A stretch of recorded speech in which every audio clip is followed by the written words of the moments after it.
This is a second, one of the love signs that I'm going to do in a slightly different format, and I'm going to try to keep this video a little bit shorter.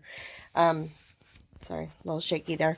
But I just kind of wanted to show how I'm taping it off first, and then I'm going to go ahead and kind of do the same process. I'm going to do a base coat of white first, and then I'm going to pour on top of it. So I thought I'd try to use my leftover from the first one to pour the L and then the V.